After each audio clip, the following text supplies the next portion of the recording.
The views and opinions expressed by the On the Spot with David Rodgers show are solely based on the show's hosts, guests, and viewers, and we are solely responsible for all show content in its entirety and does not necessarily reflect the views and opinions of our sponsors in any way.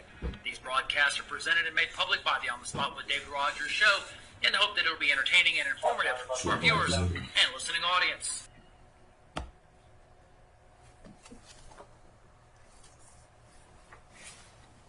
Good afternoon, ladies and gentlemen, and welcome to On the Spot with David Rodgers. Tonight, sponsored by Southern Gym Photo Booth and Start. Not only do we bring fun to your event, we make it picture perfect. This is your show coming to you on Facebook and YouTube every Tuesday and Saturday night. You control and run this show. We are just the rudder that steers this big old vessel. We bring it to you first for education, discussion, and debate of local news, politics, and sports, as well as the latest on the COVID-19 situation. We have you covered from Middleburg to Melrose to McIntosh, from Lake City to Lake Butler to Lake Como, from Waldo to Williston, from Lottie to Lulu, where I did see Dave Holland's family members, or Ken, as I was coming home, as I would like to say it in Lulu, kinfolk. Cousin Olive Skin Holland, how about that? Sister Billy Bob Holland, brother Mary Lou Retton Holland, Uncle Jack Daniels Holland, and Aunt Mrs. Rum Runner Holland. How about that? And all points in between, including Gainesville, Palaca, Ocala, and of course, right here in beautiful Start, Florida. Now here's your on-the-spot team, making it happen every single week. First, putting it all together behind the scenes, our executive producer, Super Dave Holland. Say hello, David. Hello, everybody. And keeping the flow of the show is our director here with us tonight, Michael the Dragon Slayer Eater. Say hello, Michael. Hello, Michael. Rounding out the team is Austin Storm Chaser Stevens and John Better Than Snopes Brooks on special assignment tonight. And our great media partners, WEAG Eagle Country 106.3 FM with Chuck and Mary Kramer, Lynn Velez, and the Bradford County Telegraph team. Thank you for your sponsorship and media partnership. And now our co-host to my right and your left with local news and breaking information, Mitchell, the local voice on current events, Gunter. Good afternoon, everyone. And to my left and your right, he is our historian and governmental whiz, Byron, the freedom fighter, Bagwell. Good evening, infidels. And I'm your host, David Rodgers, the voice of the Bradford High Tornadoes, and the show pony. Welcome to the show, ladies and gentlemen. We're coming to you live from the On the Spot studios right here along historic Call Street in beautiful downtown Start, Florida. Only 1,237 miles from Breadloaf, Vermont. How about that? From what loaf? Breadloaf, Vermont. Oh, Breadloaf. Yeah, Breadloaf. Breadloaf. Yeah, loaf of bread, Breadloaf. Fruit Loop? No. No, okay. All right. So let's get started as we always do with our prayer, our pledge, and our patriotic wisdom from the freedom fighter. All right. Breaking news. Yeah, exactly right. Mr. Byron Bagwell, I'm going to ask you, since you're all up, and I'm going to ask you to lead some prayer tonight. Dear Heavenly Father, thank you for all the gifts that you bestow upon us. Please keep a hedge of protection around this great country. Please restore your wisdom into everyone in this great country and make them truly see that it is your promised land. Keep everybody safe from this COVID-19 deal. Please help us with the understanding and the knowledge that you impart to all about the situation that is going on right now in this country with tearing down of statues and the misunderstandings that we're having with each other. Please keep a hedge of protection around our military, our fighting forces, our firefighters, our police officers, and our EMTs, and also our nurses and doctors. It is in Jesus Christ we ask all of these things in your name. Amen. Amen. All right. Well, I stand for the pledge. And I'm going to ask Mr. Mitchell Gunner to lead us in the pledge tonight. I pledge allegiance to the flag of the United States of America and to the republic for which it stands, one nation, under God, indivisible, with liberty and justice for all. Amen. All right.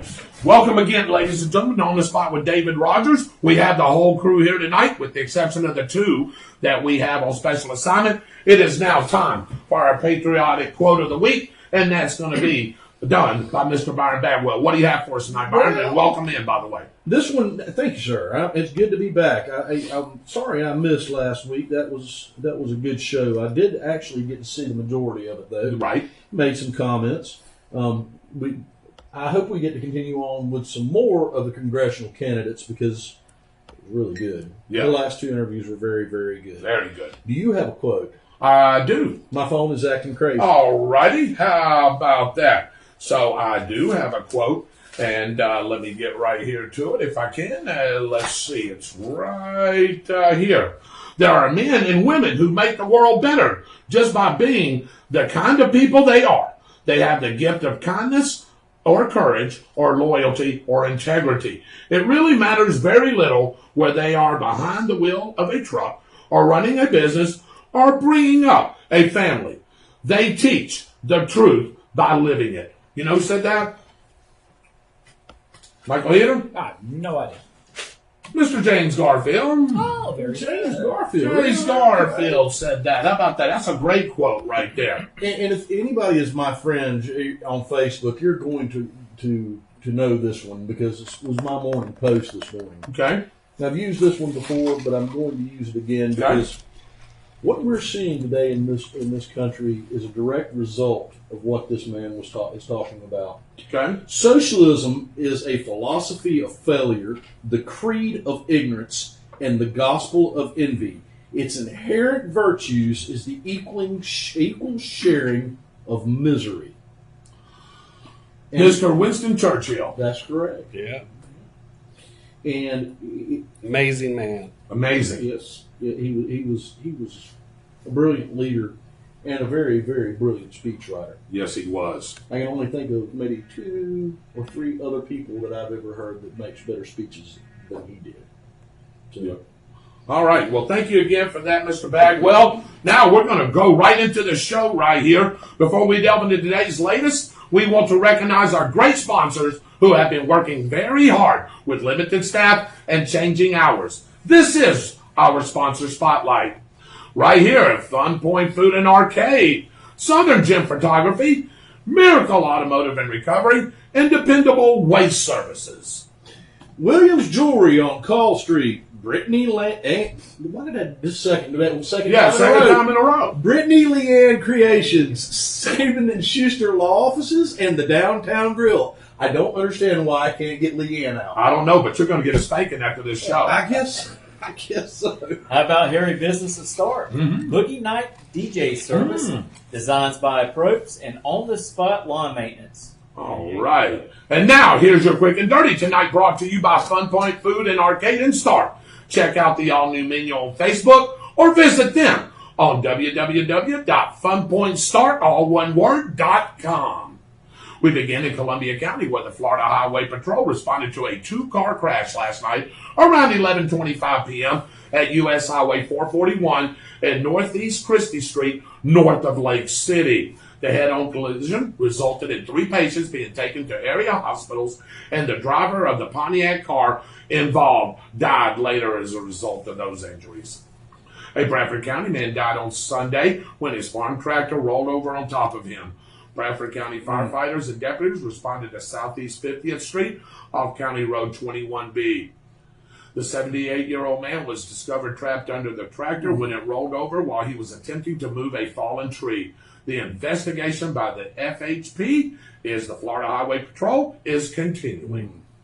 Farther south in St. Petersburg, police are investigating after a human head was found on the side of a road Tuesday morning. Authorities said the head was discovered on 38th Avenue South in St. Petersburg, Florida. Anyone with further information is asked to call the St. Petersburg Police Department at 727-893-7780. Authorities believe this is an isolated incident. No need for panic or lose your head over it. Now, here's your weather update, sponsored by Austin's Weather Service out of Keystone Heights. Find AWS on Facebook for the latest information. And now, I'm going to bring in our director and filling in for Mr. Austin Stevens. That would be Mr. Michael Heater. Welcome in, Michael. Say hello to everybody. And how's the weather looking? Hey, it's looking pretty good out here. We had a lot of rain move through the area earlier today. Severe thunderstorms are capable of intense, damaging winds, large hail, and a few tornadoes are expected across Montana, heading eastward across the northern plains and into Minnesota this evening. Wow. Excessive rainfall may produce flash flooding today in portions of the northern plains, eastern central Texas area, and moving into the southeastern United States and a portion of the mid-Atlantic. This is all part of a bigger system that's affecting us locally. For us, we had a lot of rain, a half-inch of rain reported here at the Bradford County EOC, and we're still looking at some splash and dash showers around the region as we go through the evening hours. Expect that rain chances to continue throughout the evening under mostly cloudy skies, lows dropping off around 73 degrees, a 50-50 shot at rain coming to an end by around midnight or so. Now for your Wednesday, we're looking at showers and thunderstorms once again with a high near 90 degrees, but the heat index will be the concern as it'll top out near 102 degrees. Winds out of the southwest at 5 to 10 miles per hour, and your chance of rain again at 80%. Watch anytime after 2 p.m. for some thunder boomers moving through. And again, be careful because excessive lightning could be a possibility. We're looking at rainfall amounts somewhere around a quarter to a half inch of rain. All right, Michael. Thank you once again. This weather report brought to you by Austin's Weather Service out of Keystone Heights. Find AWS on Facebook and get a local forecast sent right to you. We finally got it, and we now know who Mitchell's great-great-great-grandfather really is. Drum roll, please.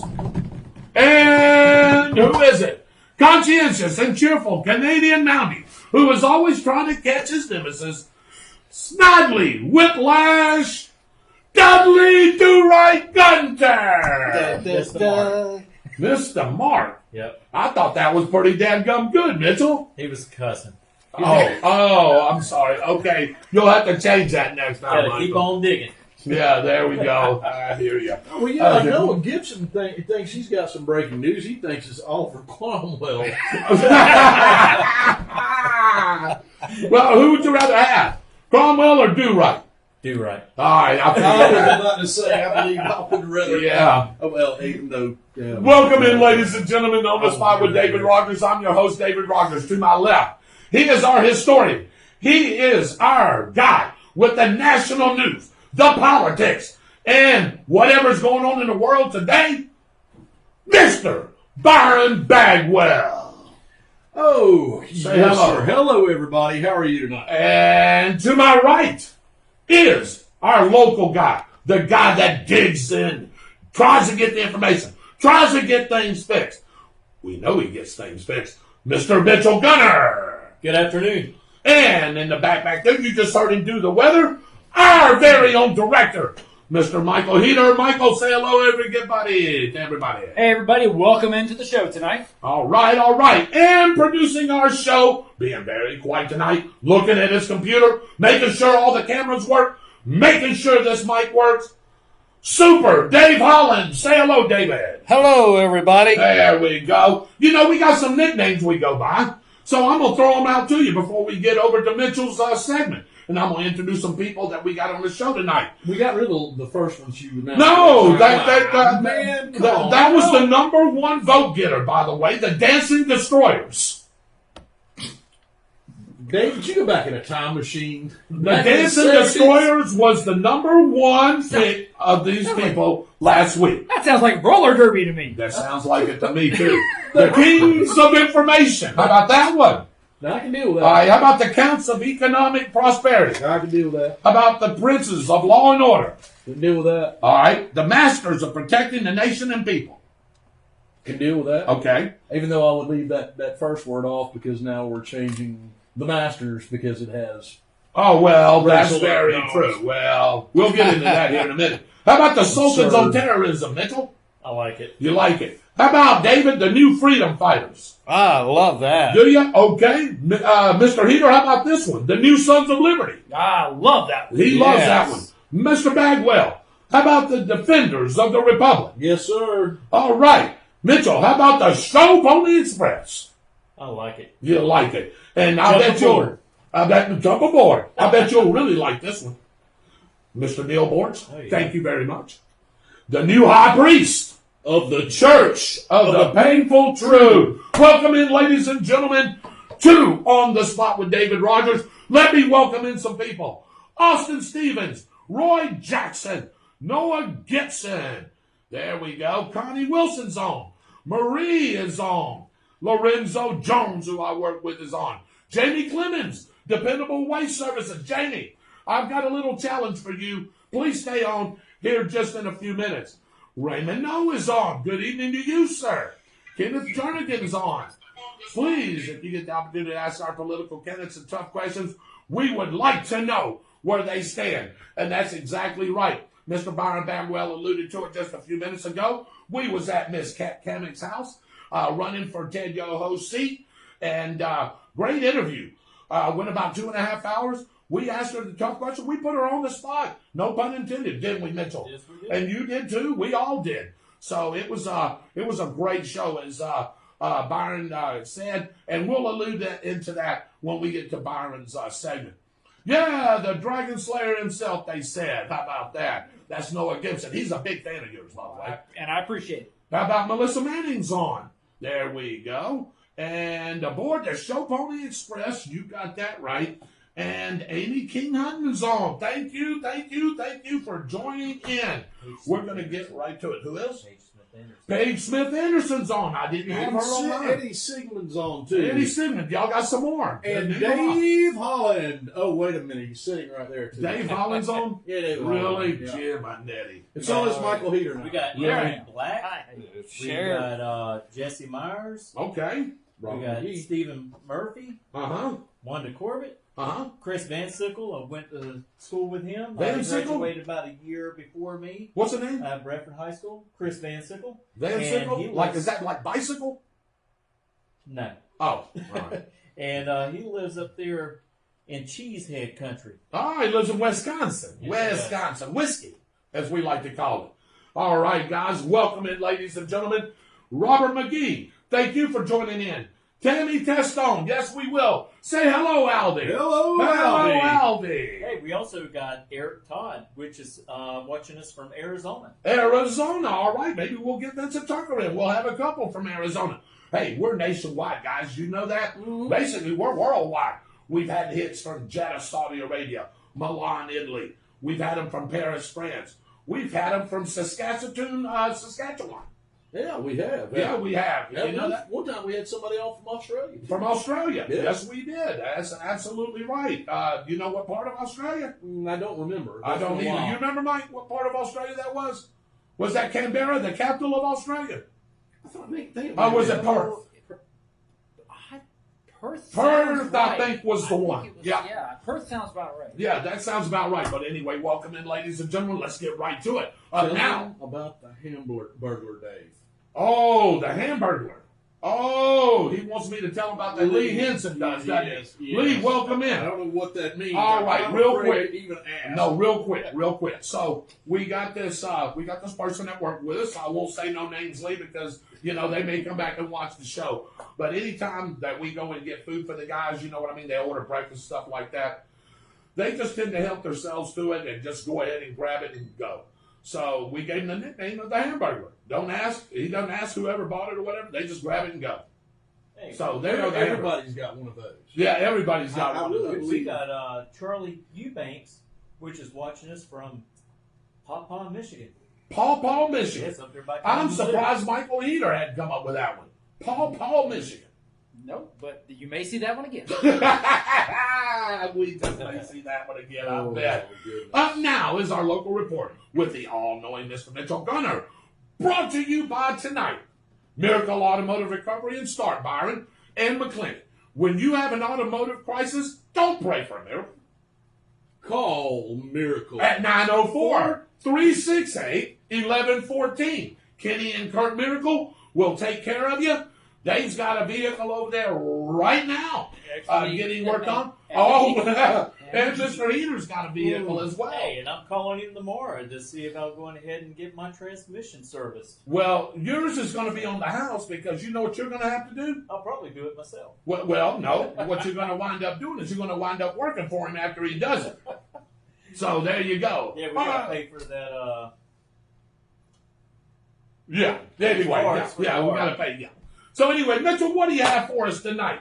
on this beautiful Tuesday night. By the way, welcome in, Mr. Blue Eyes. They refer to you as Frank Sinatra sometimes. So, Mr. Sinatra, what do you have for us tonight? Well, to start everything off, I hope everyone had a great 4th of July. Yes. What a great night. What a great weekend for us. Spending it with family. I hope you was able to spend it with your family. We went out to Northside Baptist Church, watched the fireworks, and I got to tell you, hands down, they done a great job for the community to come out and watch their fireworks display. Good. It was probably every bit of 40 to 45 minutes long. Really? Yeah, so my hat's off to them for a great job. Good deal. Go ahead and start into the city of Stark. Let everybody know that Wainwright Park is closed until further notice. This is due to storm damage to buildings. This storm also caused a power outage in that same area a few days ago. Go ahead and let everybody know that FDOT will begin its work on the Stark Railroad Overpass project on July the 13th. The project will cost around $23.6 million. They asked me to fund that, by the way, so I'll give that money to them tomorrow. Can I have the change that's left over? You can have the 0.6. Okay, sounds good. Wow. Take the point. I know you will. I was just JB Coxwell Contracting Incorporated out of Jacksonville, Florida. They won the bid for the project, and they're expecting the project to be completed by 2022. To go ahead and let you know why this project is being done, the construction will be from Adams Street to South Street. Okay. And they will include a one-way frontage road that will be constructed to allow local traffic to access the Cherry Church, Thompson, and Walnut Streets. Nice. I want to speak of something that was really greatly needed for Bradford County Fire Rescue. They received some items from Jacksonville Building Supply.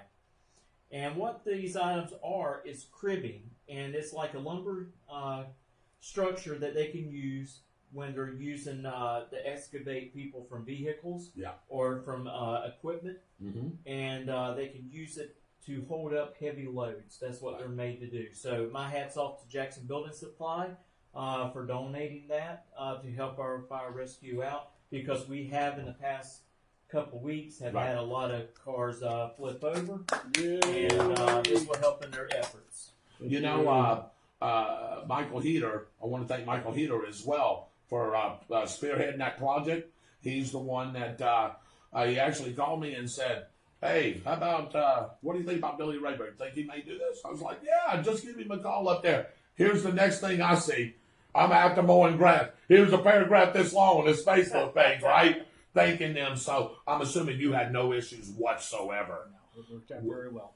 Good deal. That's very good. Well, and speaking of one of those accidents, happened right there at Southeast 9th Avenue and State Road 100 on the 4th of July.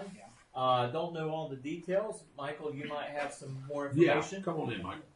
Yeah, briefly and without taking too much into the Highway Patrol investigation, a vehicle traveling on 9th Avenue failed to negotiate the curve right there at the stop sign, continued straight on, struck the Camp Montgomery lighted sign that was there, causing the vehicle to literally blow up into several pieces. Callers to 911 reported that the vehicle blew up as a result of the impact. There was one person that was significantly trapped in the vehicle. Clay County Fire Rescue responded to assist Bradford County performing the extrication, and they were able to remove the patients.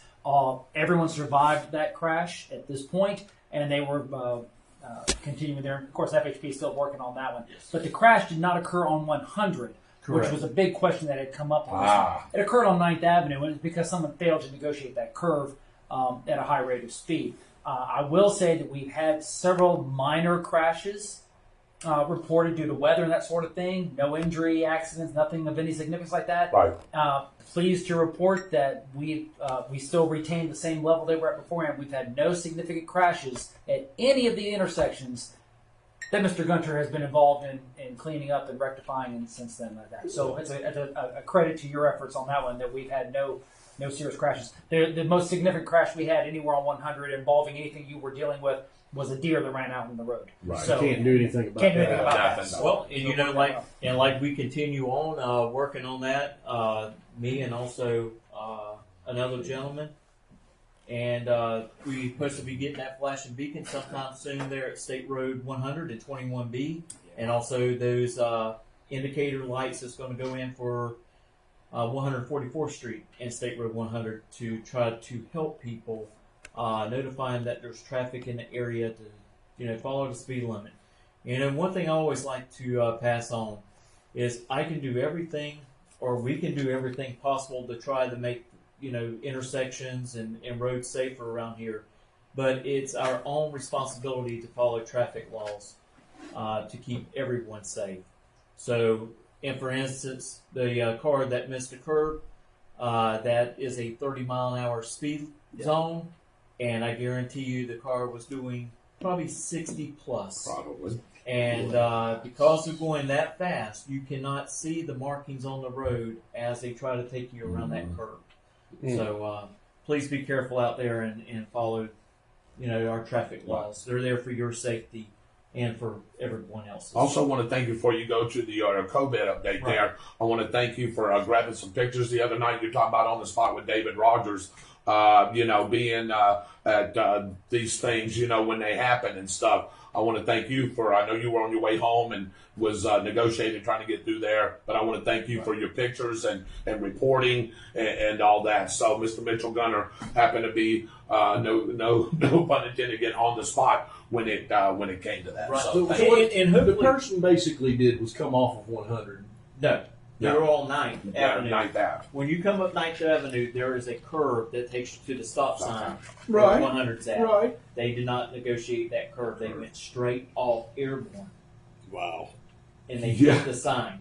You know what I'm talking about, right? I know exactly. How do you do that? They were going high rate of Right, speed. Yeah, that understand that where 9th Avenue dead ends into State Road 100, there's a bit of a rise before you make the curve. The Right. vehicle appears to have continued straight without slowing down or making the turn, went airborne, and clipped the top of the sign, Yeah, that makes ripping it sense. into a bunch of pieces that's still existing and it's still laying out in the field. And then when it hit, it rolled several times. There's no way that could have happened if he wasn't doing a high rate of speed, right? Right. Yeah. No, that's- he would have just drove down. no way way. at all. He No. would have just ended How up many going times down the I've hill and striking driven the sign. in and out of that Out road. of that road, yes. Because I've got a friend. Well, I've got 2 friends that live down. Yeah. So, yeah, very, very dangerous thing. Wow. So, again, Wow. follow traffic laws. Yes. Stay safe. Arrive alive. Yes. Now we'll get into our COVID-19 updates. Now, go ahead and we're going to start with the United States. Right now in the United States, we have 2,948,397 cases. Deaths in the United States are 130,430. And in the state of Florida, we are up to 213,794 with a negative 2,055,400. That's how many people has tested negative in the state of Florida. Guess who's one of those numbers? You? Me. Yeah. It's a couple of you. There's 3 of you in here. Yeah, and, Yeah. and I will be tested every 2 weeks. Every 2 weeks. No, or I can't get into ALS. Right. And for non-Florida residents that were tested here and tested positive was 3,200. Hospitalized at this time in the state of Florida is 16,425. Now that number can change because some of these people can be released. That information cannot be released to us because of HIPAA. So we will never actually be able to see those numbers. Right. And as right now in the state of Florida, we have 3,841 deaths. Breakdown county by county. I'm just going to go through a few of them that Sure. are pretty local, and Yeah. usually we travel to go to work. Alachua County has 1,668 cases with 33 deaths. Baker County's up to 110 with 4 deaths. Bradford County is now at 102, 2 deaths. Clay County 1,070 with 34 deaths. Columbia County 374 with 4 deaths. Duval 9,711 with 70 deaths. Flagler has 401, 5 deaths. Levy County 215, 1 death. Marion County 1,037, 12 deaths. Putnam 564, 6 deaths. St. Johns County 1,409 with 8 deaths. And Union County at 92 and 2 deaths. Now, originally, before I go into the world numbers, when this thing came out, they thought that we were going to have a really high death toll that pretty much scared everybody. Mm-hmm. Now we're seeing that a lot of people are now contacting and getting COVID, and we're not having as many deaths. Right. And now that it looks like the younger people are getting it from their 20s to mid-30s than any other age at this time. Right. And a lot of that has to do with the gatherings that are going on, and also with more testing going on throughout Florida and all the other 50 states. I got a question just real quick here, and I think you've seen it already. A question to you, Byron, Michael, and Mitchell. Marie says, what do you know about the hand sanitizer that you are not supposed to use? I didn't catch it on the news at 6, so I guess she couldn't get it. Do you know anything that... No, but I bet you we'll find out. I'll tell you what, Marie, we can find out. Do you know, guys? Do you know? I actually heard this story. Okay. I think it is actually a hand sanitizer that is being made in Mexico. I'm not for sure. I think they had also talked about this a couple of weeks ago. But we'll do research and find out if there's another company or another place hand sanitizers being shipped in from. And we'll tell you the brand. So you can stay away from it. Yeah, I didn't hear anything at all about that. Of course, we were here. Miss Bagwell, thank you. Let me welcome in Mom. I got to welcome in Mom because you know what? Because I know Mom's going to make us a cake at some point. Hey, Mom. Hello, Mom. I am aggravated tonight. Sorry. Yes, we are. Yeah. But I just want to say hello to you. She came on, so I want to say hello. Yeah, that's a good thing. Real quick, man, before you get to yours, Melissa Manning says there's bad speeding on 100A and car and trucks going so fast. She says she can't see them coming in and out. That's 9th Street. 9th Street. Yeah, that's correct, isn't it? That is now one. She or is that 18A? She could be talking about Griffiths Loop. Yeah, because maybe. 100A? That is 100A. 18A is 9th Street, right? Or it becomes 18A. 18A comes off of 9th Street. Comes off of 9th Street. Right. Okay. Yeah. Yeah, I'm familiar with the area. I've driven that area so many times I can't remember the names. 18A is actually the hard road right next to my house. No, you're talking about the one that goes down by Crystal Lake. Yes, that's correct. What'd you have on? Well, I've about had a belly full of some of the nonsense that's going on. I want everybody to know this. The numbers that Mitchell's reporting are correct. They are accurate. But what they are doing right now to us with those COVID numbers are several different things. First and foremost, we have no idea how many of those numbers that they're reporting every single time they report them that have actually recovered from COVID-19. Right. That's true. They don't report the mortality rate at all. All we get is numbers. We get how many people die, but we don't get the comparison of the people that live to the people that die. And you're talking about a number that's basically minuscule, 0.2. Please do not take this wrong. People dying from a disease is a bad thing. But overblowing a disease and scaring a population half to death is even the worst thing. Because not only are we doing those two things with it, but we're also doing something called that with COVID that we've never done before that I can ever remember. I watched a video today of a person from the CDC, and I cannot remember the lady's name off the top of my head because it made me irate when I saw this. It was about how they... Excuse me. Uh-oh. No, I'm negative already. My allergies are going nuts. You were negative a while ago. Yes. Could be positive now, I guess. I don't know. One of y'all jokers got that mess and gave it to me. Oh! But Anyway, thank you. I need to laugh because some of this stuff today is really has really aggravated me. I watched this lady sit there and tell the press this, and they just basically ignored it. 20 years ago, if the CDC was doing this, the American population would have been out for the CDC's head. Mm-hmm. Okay? What she said was this, that if a person dies right now and they have COVID-19, it doesn't matter whether they die as a result of the COVID-19 or not. They qualify as COVID-19. In other words, a person is in hospice and is dying of cancer. And they die from cancer. The COVID has not kicked in and actually caused what COVID does to kill people. They mark that as a COVID death. And that is not right. It's about money. It's about the funding that the hospitals and the doctors are getting for COVID deaths. And it is a shame. You need to educate yourself. You need to look up these things. This is not a good disease, and you need to be careful. But you also don't need to panic like it's the bubonic plague or smallpox or something like that, because this is not.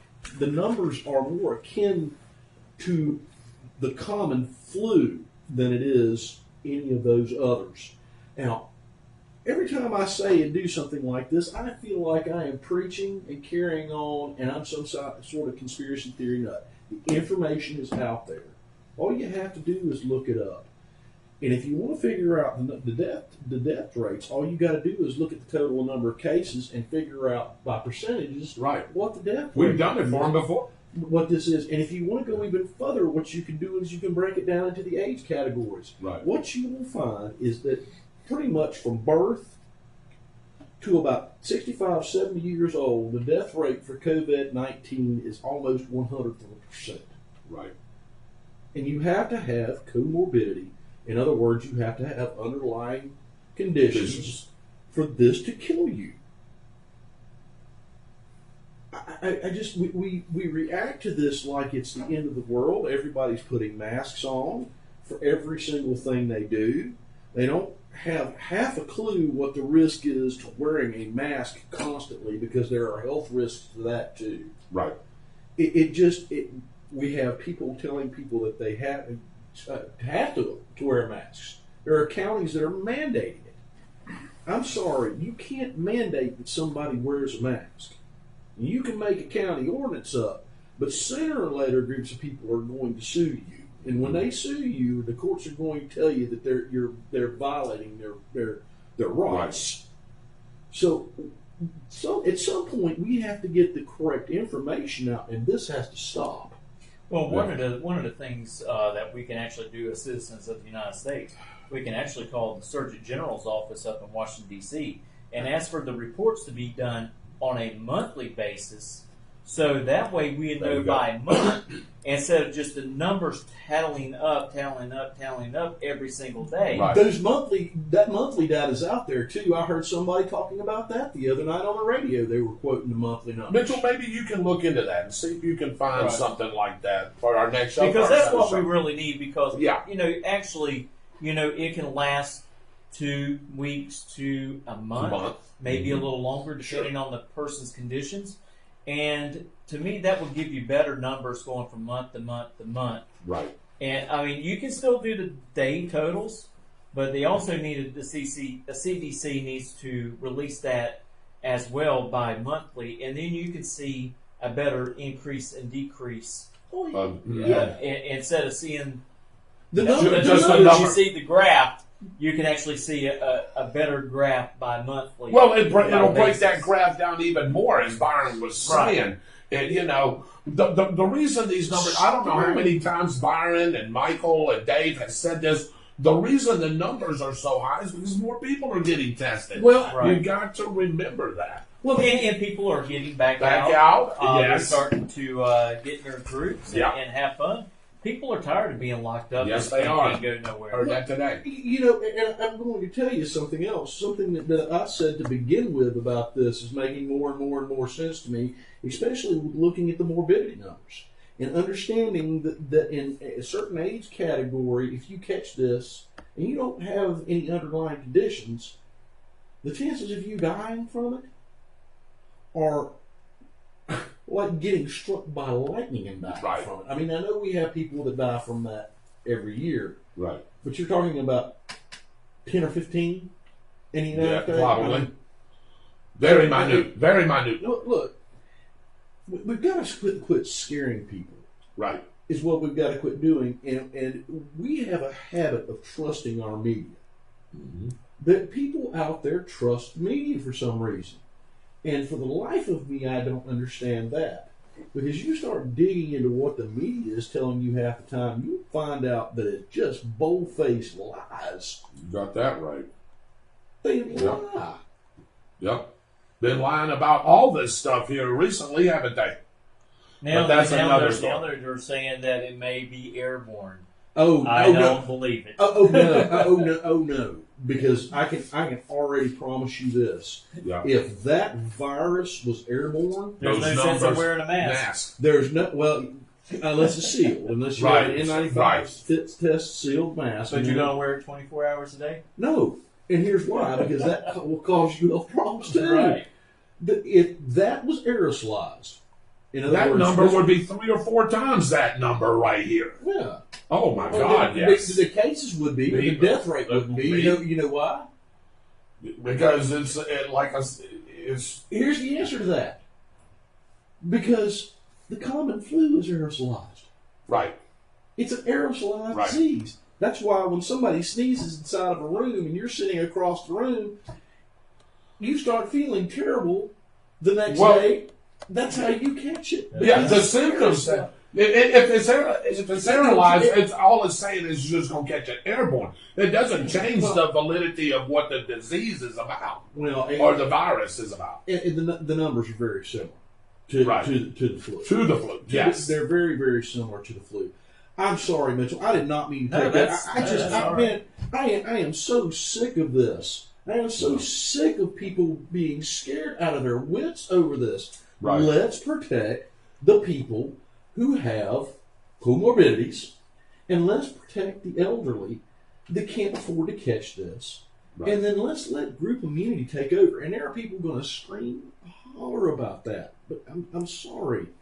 We've never treated a virus like this before in our history. Yeah. Well, I'm going to go ahead and I'll get Byron started again and get his face real red because now I'm going to give you the global cases. in Well, we're just gonna hit those and keep No, going. you're going to make me laugh So- about that because I don't believe those numbers. at global all. cases they're saying is 11,662,574 cases. The global deaths are 539,058. So now I'll move on into Jacksonville, where Mayor Lynn Curry and his family are in quarantine after he was exposed to a person that had tested positive for COVID-19. I guess this was some kind of meeting that they were having that took place. Right. And the gentleman got sick, went and got tested. He was around him, so they were in quarantine for the next 14 days. And they'll be tested. Yep. They'll be tested at the beginning. You got to have 2 negatives. Two Two negatives. negatives. They'll be tested at the beginning of the 14 days and at the end of it. Right. In Tallahassee, Florida, a new order goes, actually, not a new order, but the actually state of emergency is now for 2 more months. Governor DeSantis issued a 60-day extension today, July the 7th. And this was also because of the rise of numbers. Of numbers. Yeah. Hey, Michael, I'm glad that you said that. And Mitchell, if I could just interrupt real quick. Anthony Black wants to know, I know Mitchell still owns the road. Can you get the number for Leon County over in Tallahassee? For COVID numbers? Yeah, Michael Heater will get on that, Anthony, and I'll have him let you give that to you in just a few minutes. Go ahead, Mitchell. I actually have it. He's got it. Oh, okay. Let's see. Melissa Manning says, in other words, we have 100 or so cases. We don't know who has recovered. So actually, from the beginning of this, that's how many positive cases in all from the beginning. That's good. I think Not good as in people getting it, but numbers staying down is a very much of a blessing. And that is correct, isn't it? From what you Listen, understand, Yeah, Michael. Locally, we've had a spike in numbers, but that's because they are testing out asymptomatic. The more testing you do, the more positive results you're going to get. As a Facebook meme has said, if we tested for IQs, the number of morons would increase. So you're going to see more increase in those numbers. Yeah. However, there's been no new hospitalizations and no new deaths in the last 7 weeks, 8 weeks, 9 weeks, something like that one. So that's locally. So you can basically take the numbers over the past, say, week to 2 weeks. We probably have right now open 30 cases. Out of that. If that. I think it's a lot lower than that. Because sometimes younger people, 2 or 3 days, they're fine. done. I'll give you a prime example. Not to get into sports and talk about the Cowboys, but Zeke Elliott. Yep. He came down with it. Sure did. He said he had a bad fever one day, went to bed, sweated out the fever, woke up the Good to next go. day. He was given an interview on YouTube, on a sports page. Sure. So some people it affects differently. Yeah. It's going to. I mean, a healthy person that's as good a shape as Ezekiel Elliott, I mean, they're not going to have an issue. About 2% body fat. Right. Sounds like the flu we've been dealing with for the last 20 years. That's exactly right. 2 negative, Melissa Manning, 2 negatives, that means that they're going to test twice. They'll be tested twice, and they both have to come back negative before they'll let that person return to society. That's basically what that means. Yeah, we actually had a gentleman over where I work. They had a family member that came down with it. He was out of work for 14 days, and they do the same thing. Test like the second or third day, and then you get another test right there at the end. Yeah. Make sure you get the 2 negatives. He did have 2 negatives, so he never had the virus while he was around us. Right. Which was great. Yeah, it's So great. I still don't want to be around it. I was about to say, I'm surprised they didn't make everybody go home that was around it. Question. Sure. Does anybody in the panel know anybody personally that has caught it? Two people. I know 2 of the people that were in Bradford County that caught it. They were in a hospital for a long time because they were older people. I know 2 people. Yeah. I don't know of any personally. You would know the person. Oh, if I said their okay. name, but All I'm right. not saying their name. Okay. Well, All I know of a few. So Okay. Did you get the Leon County numbers? yes, it is 1,911 cases right now, and 48 of those are non-residents, and a total of 8 deaths. And that's out of over 35,000 people that were tested. Correct. Wow. So, Anthony, you're not doing too bad over there in Tallahassee. Not good. bad. That's pretty good. All right, Mitchell, what else? Last story tonight. This is from Flagler County. 2 black teachers are suing Flagler County School Board. They are saying they were discriminated against because they are African Americans. Travis Lee and Jawanda Dove say they were denied promotions. Dove, who has 20 years experience with multiple degrees, applied for assistant principal position and other non-competitive positions 18 times, but was denied every single time. Lee said he has been overlooked for promotions despite 21 years of experience. Lee said he was not chosen for a position at Palm Coast High School. He said instead a white man who was fired from the superintendent position was chosen. So, I mean, there's a lot of factors that can go into this reason why they wasn't chosen. I don't know if I can dig into their personnel files and see how many times they were wrote up, because it will come up later on when they go to court. We will find out when they do go to court. They are going to court and going to actually a trial court with their lawsuit. Right. But we'll see where it goes. Now, if wrongdoing was wrong, They should pay. They should pay that them. county Yes. should pay the price for that. that's right. Yes. But I also think that should be the other way around. If you bring a suit like that, and the county proves that you're using basically race to do that, I believe the county should be able to. That's called accusation. Yeah, I mean, I believe the county should be able to do that too. I mean, you at least think they could be able to get the court costs back. the court costs at the very least, and their lawyers' fees Right. would be my guess as to what would happen to that. And I would hope that the judge would do something like Right. that. 'Cause you can't do that. Like I said, if you're done wrong, That's exactly right. you should pay the price for it if you're done wrong. So we'll see where it goes. It's probably going to be in the storylines little by little. Yep. As more and more information gets released. And we'll bring that to you as soon as we can. All right. That's all for the local. Back over to you, Dave. Well, I sure appreciate it. Let me get to some questions here before we get to Mr. Bagwell. Noah says, face masks, if worn for long hours on end, may cause breathing complications. I'm going to be honest with you. I've sat here and told you on many shows I'd like to get the panel started. I cannot breathe through those things. Oh, I I don't hate care. I don't care which one it is, Byron. It's hard for me to breathe through those things. I know you've gotten used to it because of your job and the way that your job works. But I just personally, I can't breathe through those things. Well, I was a runner, and So- I have a hard time. I don't. Right. I have a problem with wearing the masks all the time. Right. It bothers my breathing because of what I do is physical. And we have sinus issues We as have well. sinus Yes. issues as well, so it bothers me too. Yeah. But going into people's Mhm. homes Yes. is a different story than walking around in public. Yes, it is. You know, that's.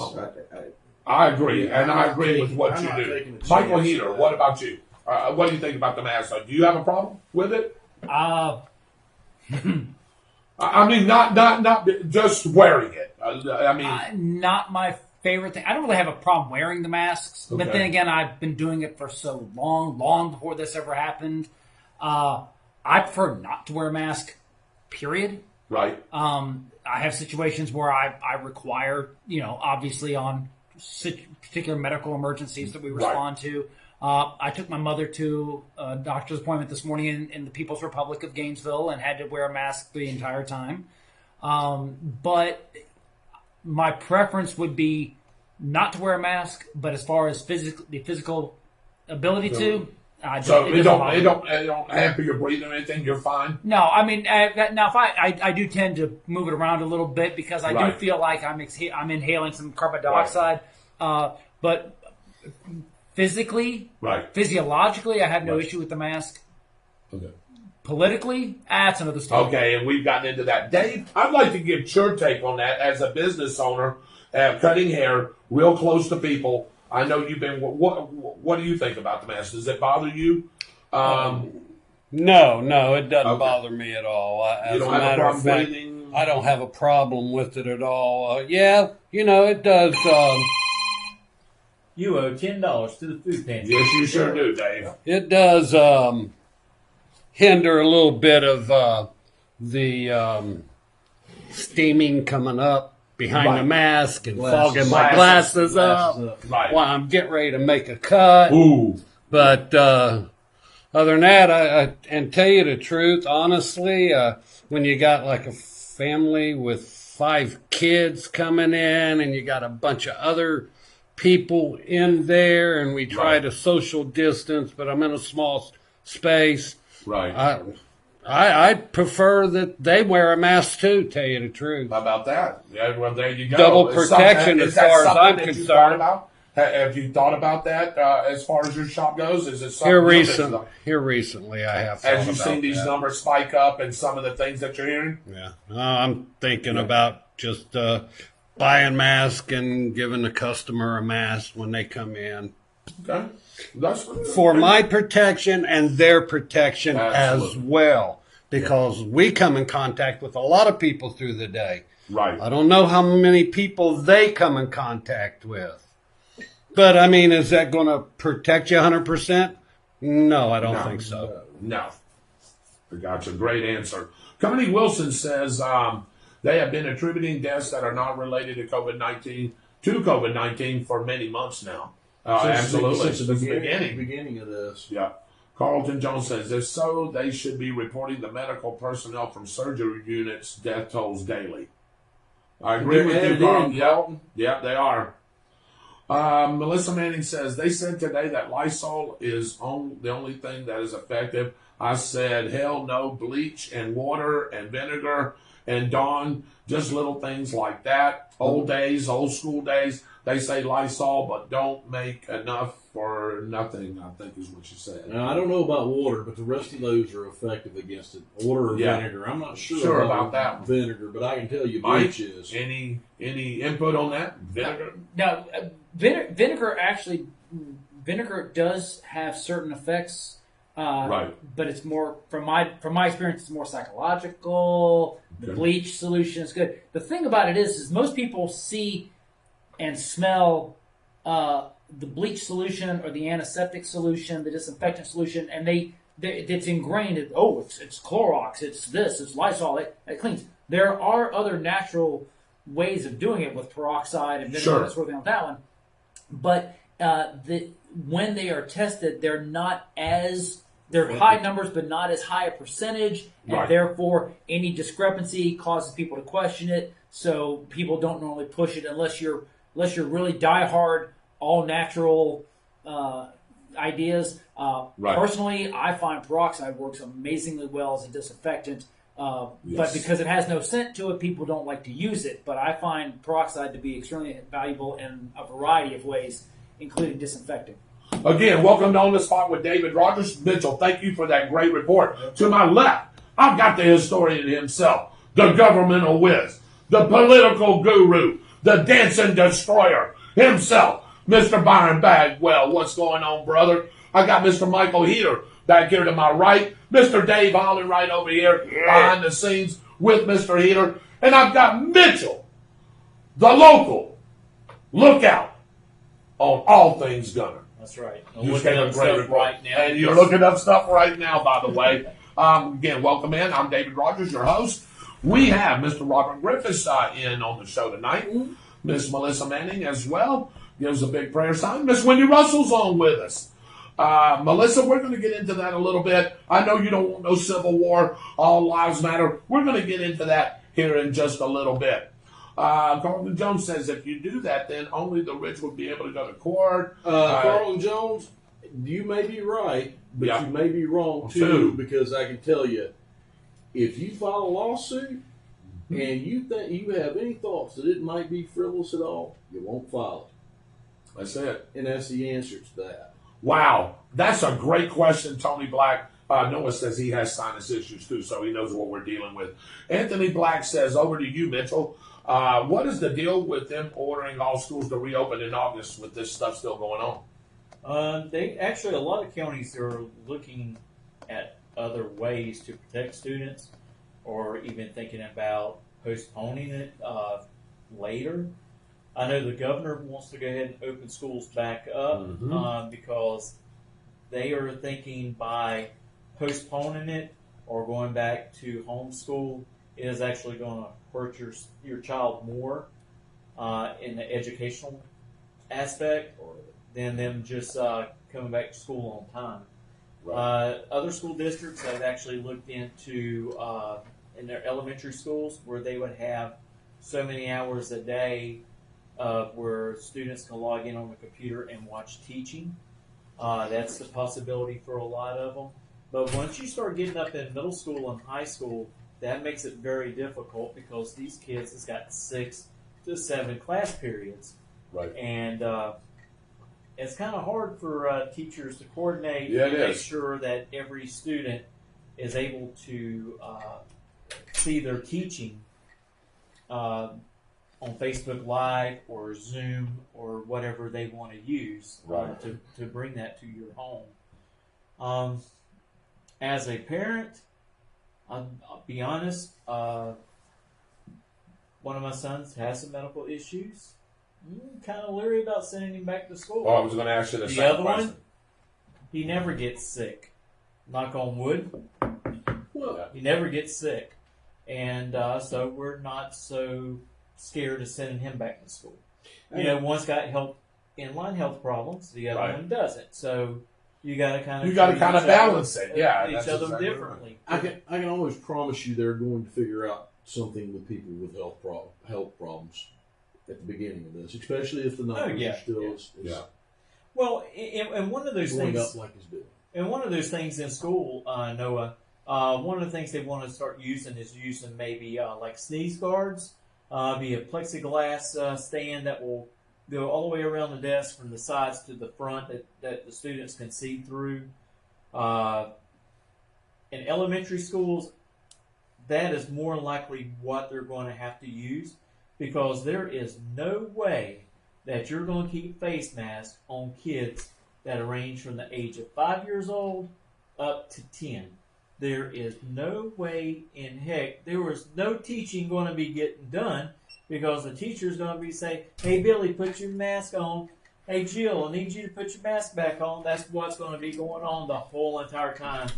So there's a lot of things they're looking at as far as from Governor DeSantis' office all the way down to our local school boards. Mm-hmm. Yeah, I think so. Oh, my gosh. No telling what we come up here with, ladies. That was a good one. You didn't hear that, did you? You didn't hear No, they didn't either. Shirley Bagwell, which is, we thought, she says Sirline. No, she's talking about concerns with opening schools soon. Oh, maybe she just misspelled it there a little bit. She had an issue with that talk text thing. Yes. All right. Melissa Manning says, good old soap and water. Yeah, I mean, that works too. Absolutely. I wash hands all the time. For yourself, it works real well. Raymond Noah has a little thing here. He says, hey, guys, new leadership and changes coming to the American Legion Post 56 in Stark, Florida. Come in and have a cup of coffee Monday through Friday, 8 to 10 if you can. Saturday morning breakfast at 8 o'clock. I would love to entertain that idea. I would love to go have breakfast over at the American Legion. Wouldn't you guys? We would love to join you, Raymond. No, we'll try to figure out a time and see if we can do that. And Ms. Bagwell says, yes, is concerned with opening schools so soon. Yeah, that's. He had me at food. Yeah. Each and every time, right? Breakfast. Food. Yeah. Food. Yeah. Kamek is on. Look at here. She said, good to see you guys. Just finished a candidate debate and saw y'all on. Proud of the work that we do in keeping our community informed. Hashtag stop socialism. Couldn't agree with you more, Kat. Thank you very much for letting us come into your home the other night. It was a great open forum where you was able to address a lot of issues that's concerning our country today, plus tell everybody a little bit about yourself. You did a wonderful job. I want to thank Mr. Dave Holland. I want to thank Mr. Mitchell Gunner for being there with me as well. Mr. Byron Bagwell was taking care of some patients that night. He would have loved to have been there, but I want to thank you for some of the questions that you brought to the table as well. My buddy. I'll tell you, the conversation was so great. I didn't think we were going to get out of there until after 1. Man, it just kept going. You can see Dave Holland. Kat was sitting in the background going, and then Mitchell's going, hey, it's more minutes. Yeah, 8 more minutes. 8 turned into 48, didn't it? Yes. Anthony Black said, I was asking for a neighbor. They have kids in school. Yeah, absolutely. We hope we answered that question for you. Well, you think about it this way, too, and I don't mean to make light of the disease, but some of these parents can't work and have their kids at home. Right. And they have to have money coming in because they've got to take care of their household. Right. And be able to feed their own kids. Right. So at some point, I don't want the school system. That was one of my major issues when I taught. Didn't want people to use the school system as a babysitting tool. Right. But at the same time, people have to work. That's exactly right, Byron. You hit it right on the head. They have to work. And you end up losing your home and everything else. I want to get to Melissa Manning. She says, and we got some moms on, by the way. Thank you, moms, for coming on. Hope we're answering your questions as best as we can. She says she wants to send her kids back to school. She probably needs to work. Of course. Paige Smith Anderson's on. She says, I want my kids to go back, but my girls will not be trapped in a plastic box all day. Okay, there we go. So, not saying never, just something about this COVID-19 that there's too many myths about it. And yes, you're saying everything that I guess she would be saying. Carlton Jones says we won't be able to keep a mask on 50-plus kids on the school bus either. Before you go any further, God Right. bless you. Yes, Anybody absolutely. that drives a A school bus has the patience of Job. Yeah. Both the bus drivers and the bus aides. It was bad when I was growing up. Yeah, it's worse now. I can promise you that. Mark Goody, I heard something about this. Maybe one of my constituents here can elaborate on that. What are these mist-spraying machines that are applying on airplanes between flights? It is that something that schools may be able to do. I don't know if y'all heard about it, but they've got these, it's almost like a fogger machine that once all the passengers are off, it's like a mistifier type deal, and it spreads into the airplane, and it's supposed to kill all the germs, and it lays over everything, and it's quick drying. I don't know exactly. Disinfectant. It is a disinfectant. Some It is sort a of disinfectant. And guess what it is? What is it? Lord. Hydrogen peroxide. I More mean, than- more than- yeah, more than likely. hydrogen peroxide. There you go, Mark. So, Yeah, and it would be very effective in schools and in confined spaces. That's testing that's being done by the federal government. It's a modified version of what they're doing when they clean to reuse the masks. Instead of Yes. using one-use disposables, they're Right. cleaning them with a peroxide Right. spray and some other stuff. It's the same concept they're using to clean confined spaces like classrooms, small office areas, and that sort so of they are using them in classrooms then right now, or in office spaces at There's least been- anyway. There's I been don't know discussion locally. about it. Yeah, I don't know locally, but I did see other school districts in other states Yes. using it or talking about using that type of form of disinfectant. Raymond, no, we'll take you up on that offer. Raymond says, write this down. He says, come on, I'm buying. Matthew Davis, we have one life to live. Throw the mask away and live it to the fullest. Noah Gibson says he loves Miss Cat Kamek. Plastic boxes sound like Bubble Boy. Yep, I sort of agree with that too as well. One quick thing before we get over to Mr. Byron Bagwell, if you would, really quick. We will maybe play the video on Saturday. I want you to talk about our Oh yes. Bradford Food Pantry. Can you, yes, just real quick, please, All right, while so- we're on the local. Sure. And then, Dave, we will play that video on Saturday. Yeah, since we've gotten a great show, man. The local news really took off today. So I And want to I make have a sure. little thing about sports. I do too, as well, that I want to bring in just as soon as Byron's done. But go ahead, Michael. Yeah, just real quick here, like that one, because of the excitement and the enthusiasm, we wanted to give it a couple extra days. So we are still collecting money for the Bradford Food Pantry. I have received several $100s worth of checks that came in to me this afternoon for deposits. We're going to be using that along with the money that we've all raised individually as well as a group through On the Spot to try to reach that $5,000 goal. Our plan is to have our show ready to go for the big reveal, so to speak, on this coming Saturday, which would be July 11th. Oh, thank heaven for 7-Eleven for the food pantry is what we're calling it. That would give us an opportunity to provide them for some necessary supplies and equipment they need to rehab the building. If I may, Mike, could we do this? Could we give them one extra week? Could we go 2 weeks? Could we go 2 weeks? And let me tell you why I say that, because I really want to punch our sponsors. I want to say, hey, sponsors, get out there. Southern Gym Photo Booth, Schuster and Saban, big dollars already donated. Really, a lot of them. I want to throw it to our sponsors. Kenny and Kurt Miracle, I want you to challenge Jamie Clemens. I want you to challenge Schuster and Saban. And I believe that they'll come through. Hey, I got So, Michael, if we can go 2 weeks. since the last time I said if we get up $500 more, have we reached that? I didn't count these checks. If we're talking about the checks here, as far as contributions go to our PayPal account, no, we have not reached $500 yet. We are still holding right at about at last count, we're holding right at about $3,800. So we still need at least another $1,000 because that $3,800 includes Those. Yes. Okay. So we're And the holding, pledges, right? And the pledges. So Okay. we're holding right at about. We need $1,200. We need $1,200. Yeah, we really do. And I would encourage everyone to consider it. the PayPal can be a small amount. It doesn't take much. Care. If every listener was to give us a couple of dollars, that would push us over the top. It really Sure. would. I have no doubt about that one. So again, make sure you visit On the Spot on Facebook.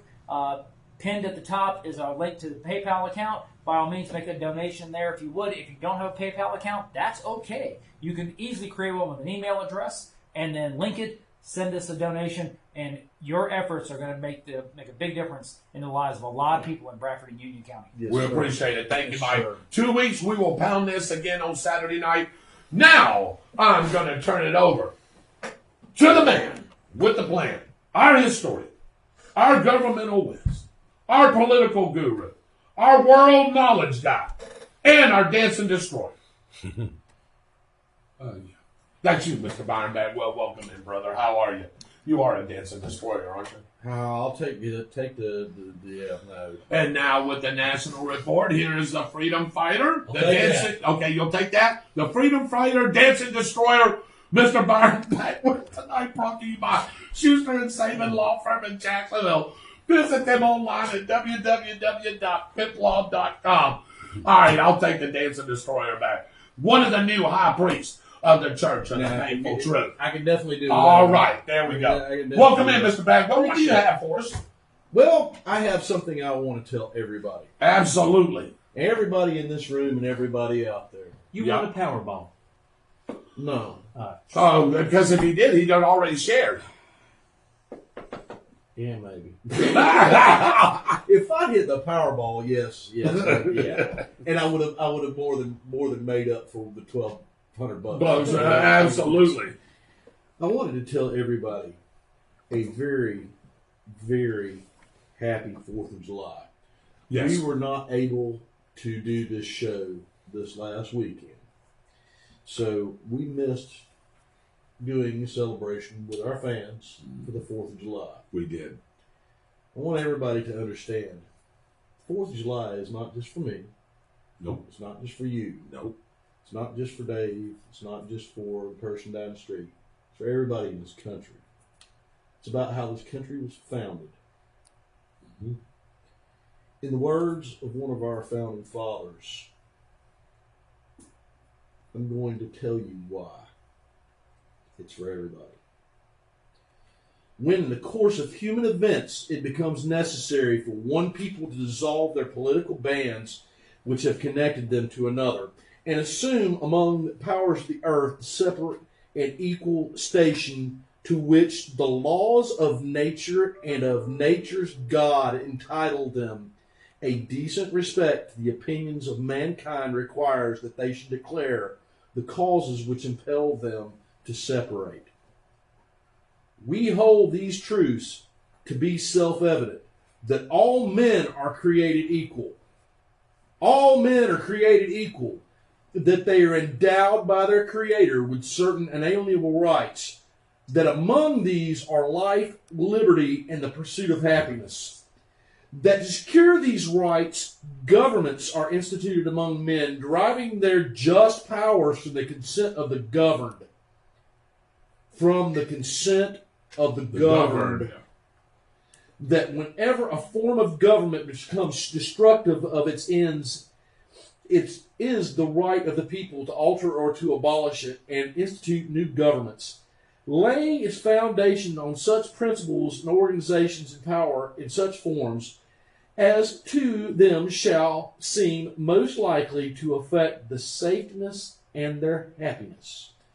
Prudence, indeed, will dictate that governments long established should not be changed for light or transient causes.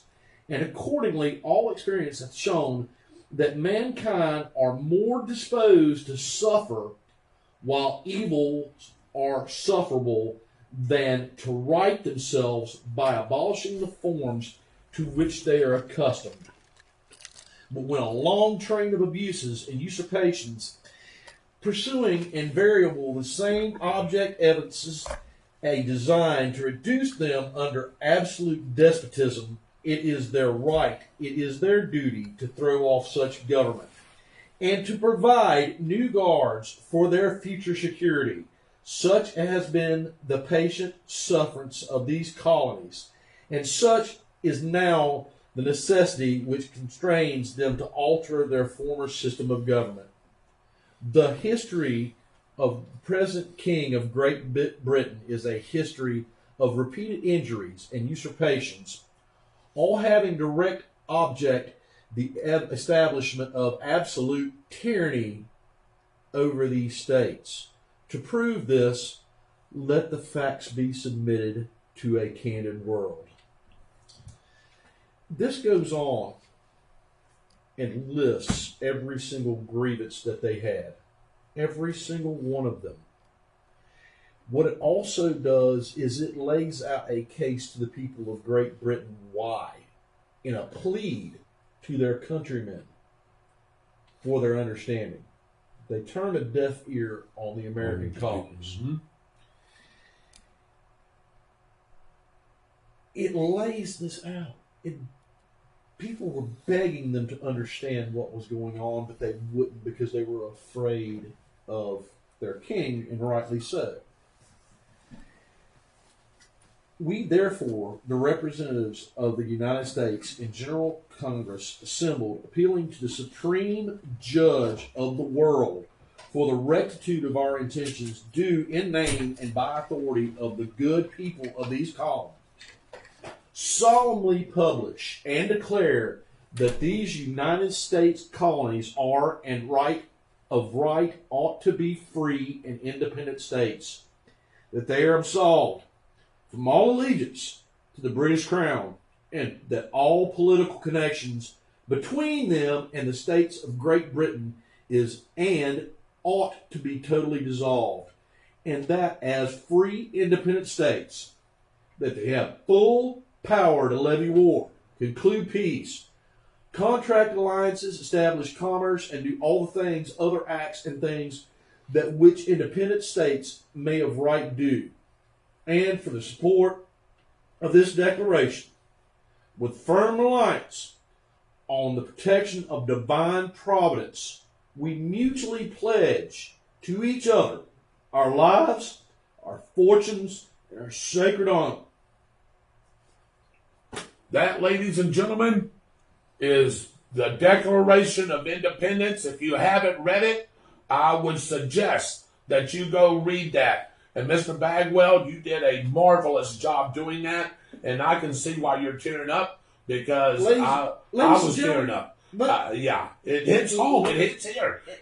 Right. If it doesn't hit here, here's the problem. We're having a discussion right now in this country, and that's part of the reason why I'm so aggravated tonight.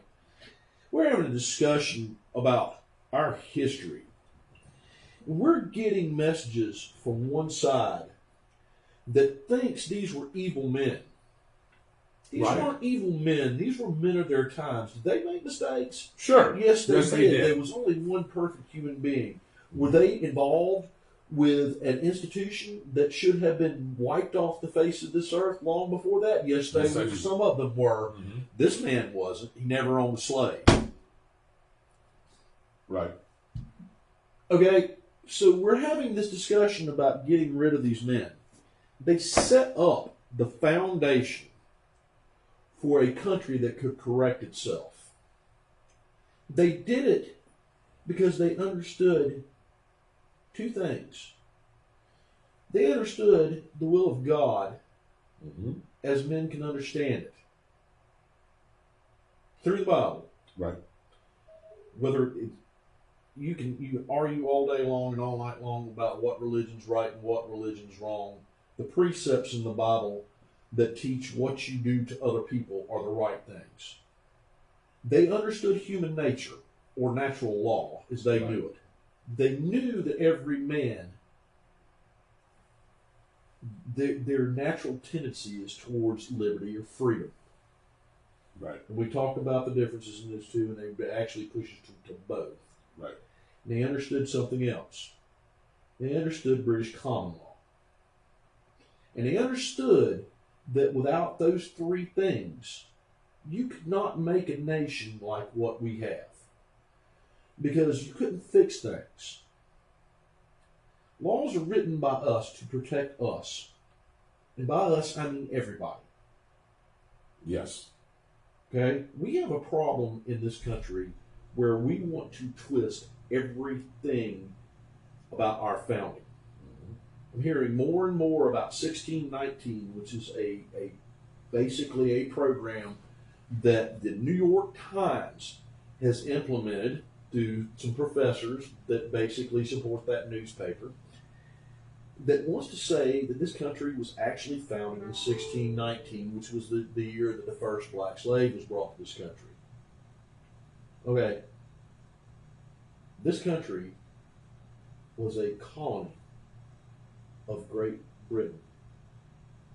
It was part of Great Britain until 1776, when this document was written. How can you found a country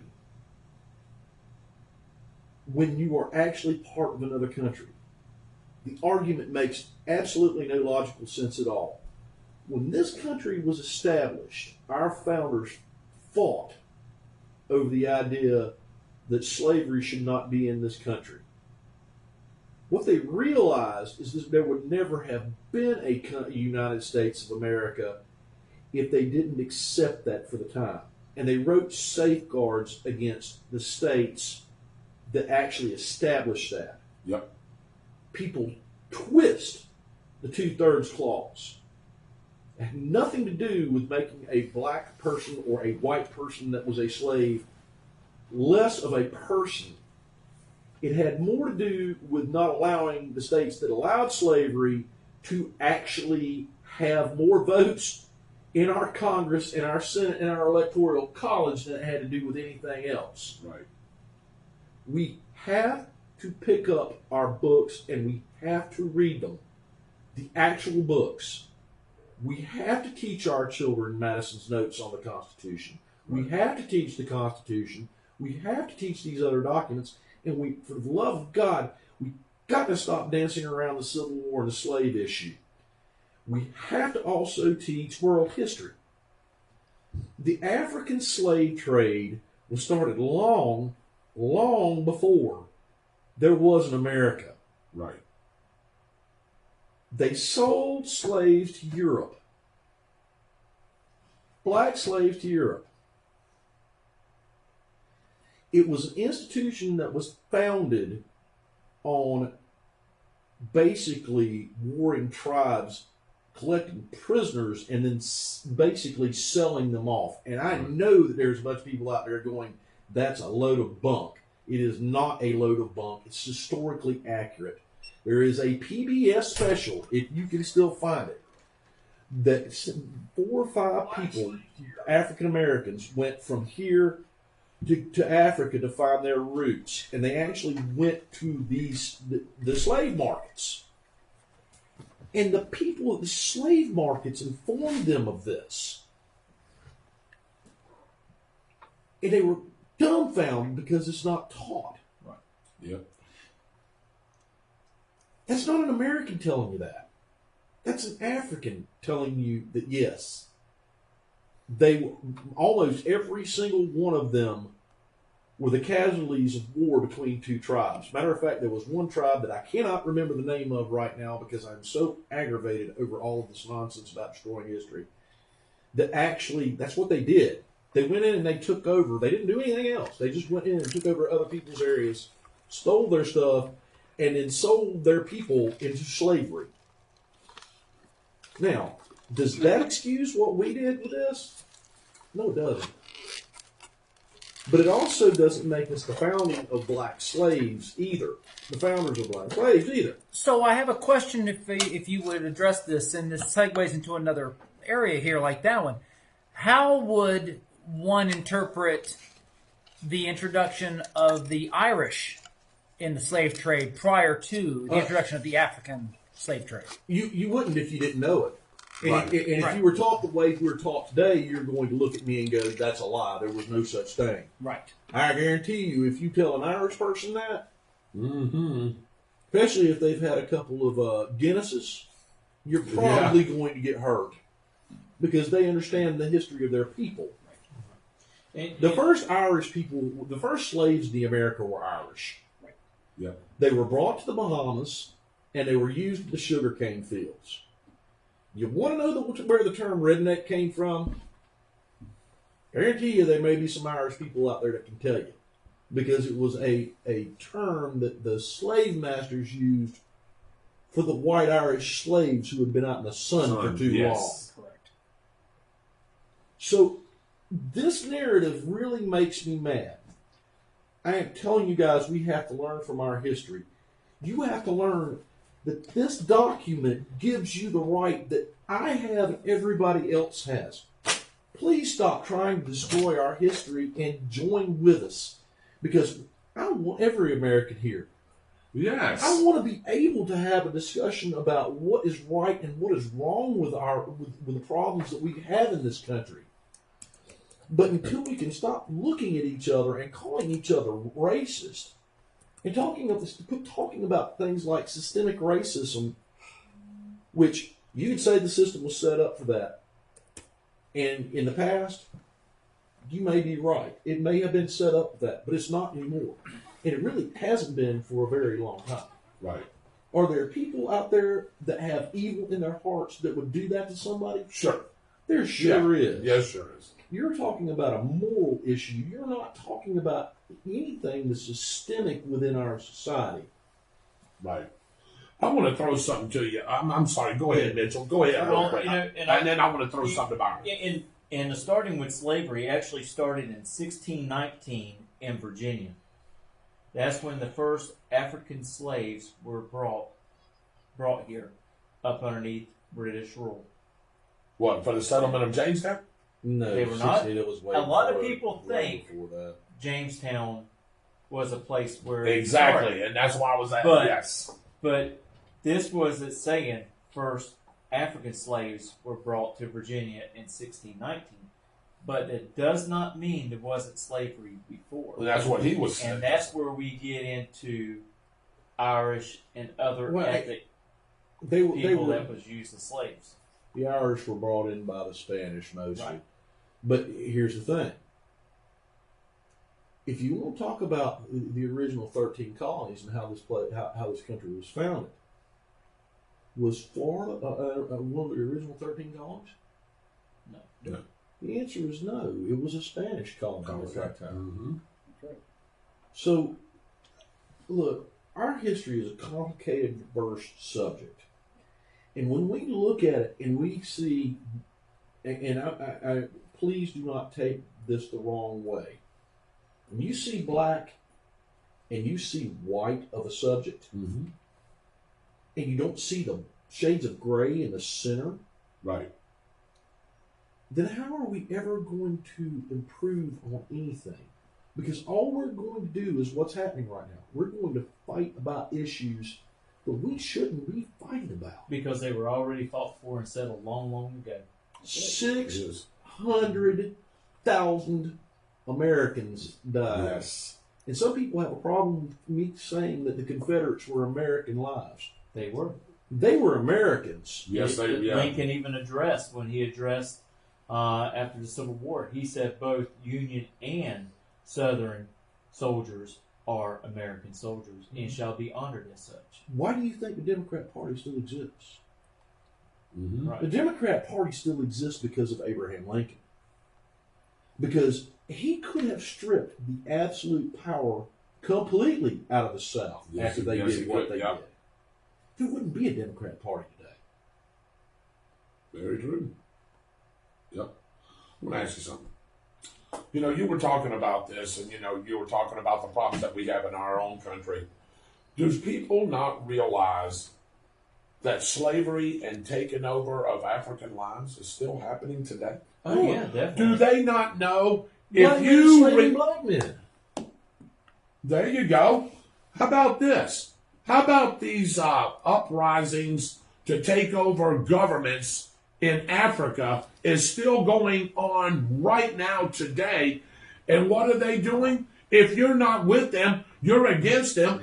And they're either enslaving these people or they're killing these people. You're talking about, and I hate to say this too, you're still talking black on black tyranny or whatever. I Well, don't know the word Dave, I'm trying to use. Dave, oppression is the word. Oppression, It's yeah, the I word- guess is the it's word I was you trying to use. Look, we have problems that we can sit down and discuss. There are things that we can do with police forces that will not only help the police forces function, Right, but can help with some of what the concerns are. right. We can. But in order to do that, we're going to have another conversation that this country is nowhere near ready for. Here you go. I got the answer.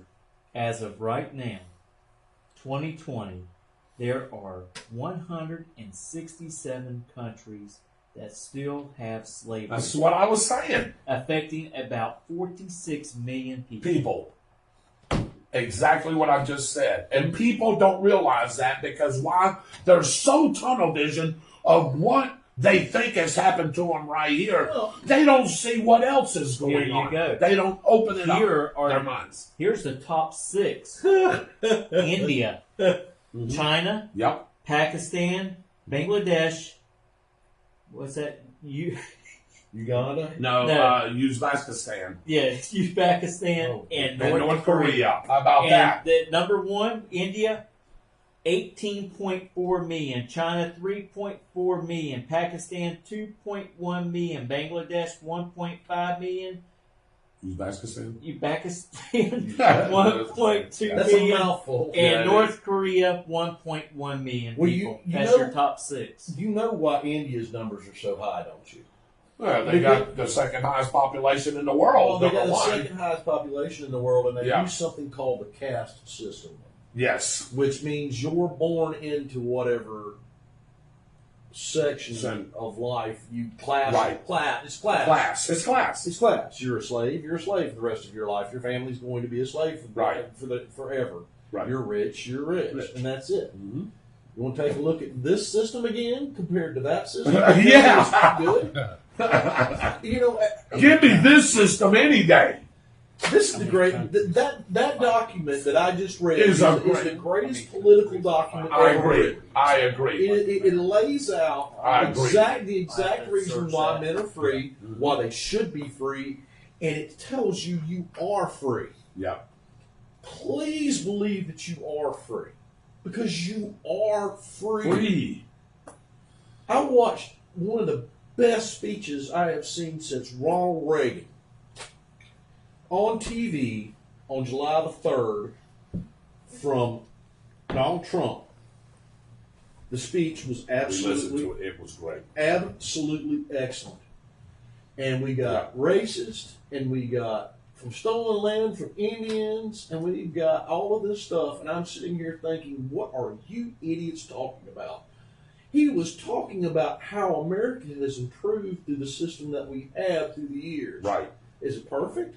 No. There is no such thing as perfect. Nope. Can we fix things in it? Yep. Yes, we can, and we can continue to evolve. Right. But to alter or destroy this because of the things that are going on right now? No. No. The answer is no. I won't stand for it. Will you? I can already tell you. I know you won't stand for it. So. I will die before I will live under such. Me too. I mean, I as well. And I'm going to look at the camera and say that there are a lot of people in this world, in this country, that think that it's the best thing in the world. But if you look at what's going on today, it is a direct result of socialistic policies. The misery and the harm these riots are causing these black communities. They're burning down black restaurants. They're burning down black businesses. They're killing black sheriffs. Yep. And this is not all black on black. No. This is a group of white kids, probably Mhm. between the age of 18 and 30. 30. Right. 18 That to 30. think that this is how you act and what you do. There's some news for you. I'm not living under it, and there is a bunch of people I know that won't. Well, I tell Here's you what. another little fact before I stop tonight. Okay. Because I need to, because Absolutely. I need to get my blood pressure down. This country has literally fought and had patriots die to stop the spread of socialism and communism. which are the same thing. They just come about by two different means. Don't think for a second that some of us don't remember that and don't know what those wars were about. Yeah. Don't think for a second. Well, I'll tell you, there's 328.2 million people as far as the census of 2019. And let me tell you, I guarantee you, 3/4 of them people will stand up against socialism. Oh, absolutely. Here's what I'm going to say about this whole entire thing. We went from a situation that was absolutely horrible and never should have happened. Never should have happened from two perspectives. First, the man should have never tried to pass a fake $20 bill. Yeah. Right. And people can give me blowback all you want to. Crime is crime. You don't commit crime or you're a criminal. Right. Period. Don't like the laws, get your lawmakers to change them and don't make it a crime. Right. Okay? And that police officer, I don't know what his issue was, but he committed murder. Yes. Yep. So we have two people doing two wrong things. Yep. And don't forget the other 3 or 4 that stood there and watched because they did wrong as well. More from a moral perspective. From a moral perspective, you're absolutely right. Yeah. But from a person that's in training going against people that are training them, yeah. Sometimes people don't think clearly when they're under situations like that. And Right. I don't think those people are, I think there's going to be 2 of them that get off lightly. And I think people are going to be mad about that. They're going to be mad. But sure. the lawyers can come up with good excuses for that, for those 2 people, which I don't.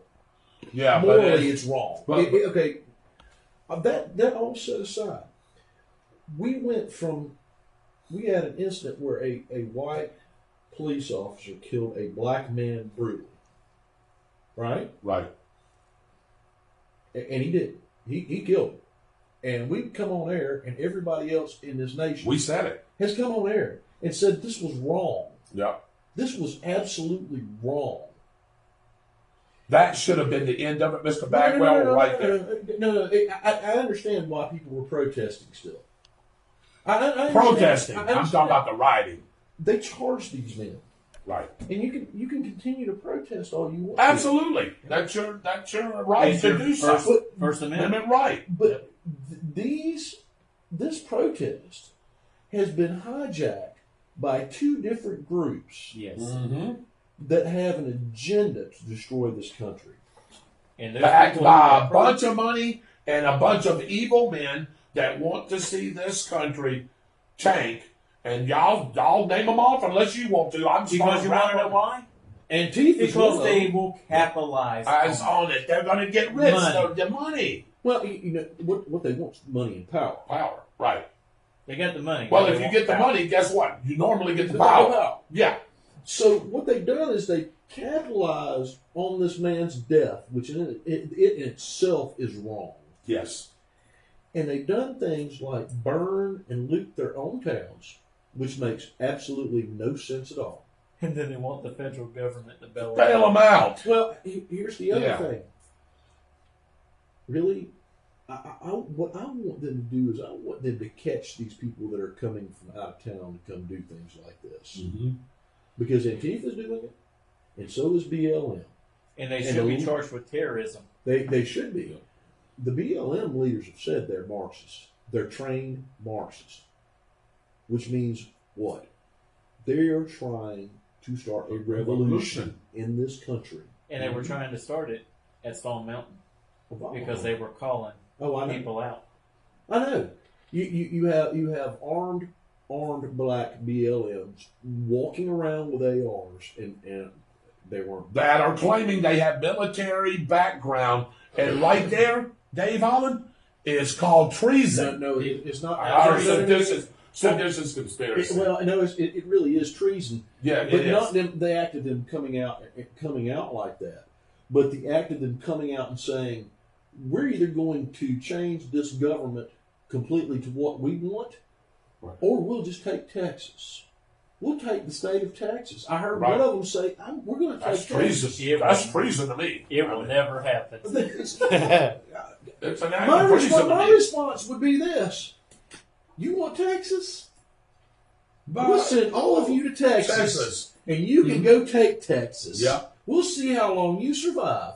Try to take Texas. Yeah. That's exactly but the everybody word. that was in the military, black, white, red, yellow, in between, takes the oath of office. That's right.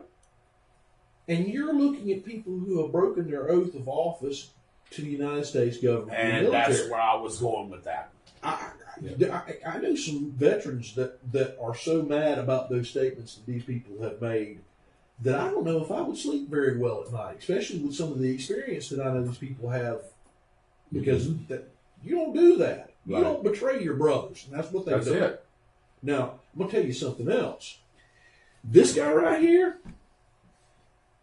that I saw the video of doing up this white guy going, you need to pay reparations. I'm going to dispel this little myth for everybody right now. You don't want to go down the road of reparations, and I'll tell you why. Because it's a slippery slope. Mm-hmm. Because I'm going to want some for the Indian part of my heritage too, and I'm going to want it for black people too, because there was blacks that killed Indians. I want it for my white part too. You sure? My Scottish part in particular, I'm going to want it from the English government. How about the rest of my white heritage that may have been held as slaves in Africa? I want some from them too. So we want to talk about reparations. People can start going down a path any direction with slavery. I'm German Irish. Oh Lord! Irish. Well, and like I said, we can get into everybody's heritage. How about my Spanish heritage? Oh, well, all right. But anyway,